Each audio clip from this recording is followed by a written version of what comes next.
British Columbia is struggling through one of the busiest, most dangerous wildfire seasons in its history. And the struggle is nowhere near an end. Thousands of firefighters from BC and across the country are working to contain or control nearly 550 fires. And they're not getting any help from the weather. The forecast is for almost no rain in the next 7 days. There are dozens of evacuation orders and evacuation alerts in place. And now the fires are having an impact across the country. Huge clouds of smoke are drifting across Western Canada and even into Ontario. And the CBC's Anita Bath is in Vancouver with the latest. So, Anita, what's happening with the fires and the evacuations that they're causing?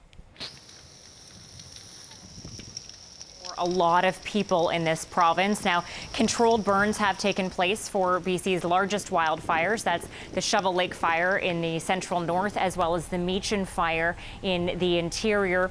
Both of those wildfires have entire towns on evacuation alert. So the entire town of Fort St. James, as well as Kimberley, are really just kind of waiting around with their bags packed, waiting to see if they'll have to go. The good news is, so Friday, crews were watching to see if the winds would push those fires closer into the towns. That didn't happen, so that is a good thing. Again, though, crews are still really just leaving this up to the weather. So if the winds change, that could all change, and that is very unsettling for a lot of people here in this province.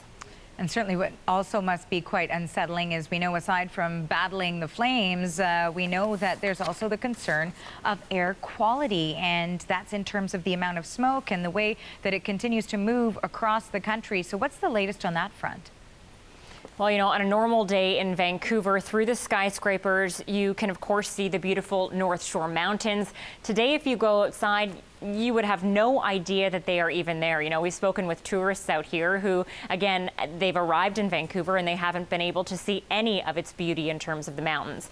Of course, air quality is far worse in other parts of the province, and that has led to canceled events. 2 triathlons in the Okanagan in Kelowna and Penticton have had to be canceled today because air quality has reached hazardous levels.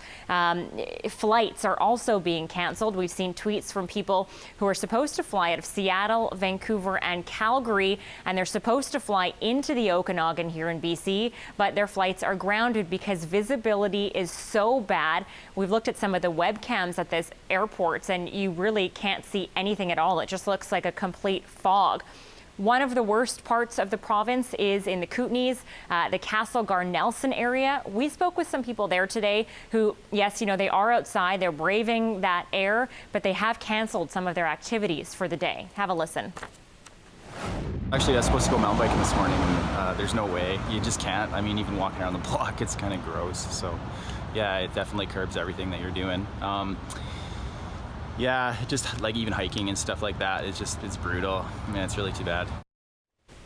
Now, Environment Canada says BC is really trapped. You know, we've got all of these fires throughout the province from one corner to the other, but we've also got wildfires from Washington state, and smoke from there is being pushed up into our province as well. So there really doesn't look like people here are going to get a reprieve. In fact, we're hearing that air quality is supposed to be this bad, if not worse, at least until Tuesday.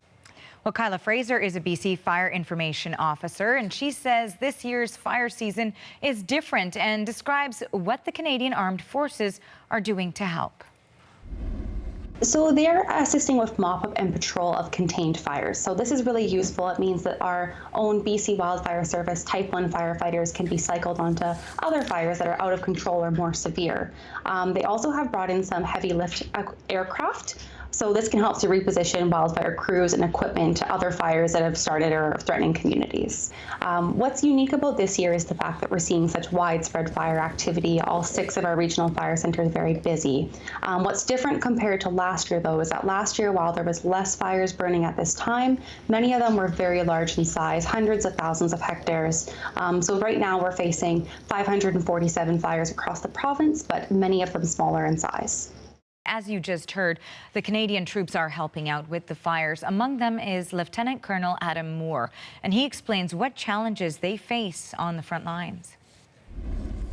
Our greatest challenge, I would suggest, was actually moving soldiers from Edmonton into British Columbia. A move of several hundred soldiers over several hundred kilometers is no small undertaking. It's something that we practice and are well prepared for.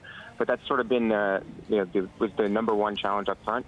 And then secondly, and this has been a success in my mind, is being able to integrate with emergency management officials to find the right place where our capability can be used. I want to ask you, given how the situation is developing right now, how long do you expect the troops to plan to stay in British Columbia? So I think that's largely dependent on the weather. I don't have a crystal ball, and the weather is what is going to determine when the fire situation is actually going to be brought under control. All I can tell you now is that the Canadian Armed Forces will remain in British Columbia until the province no longer needs our capability.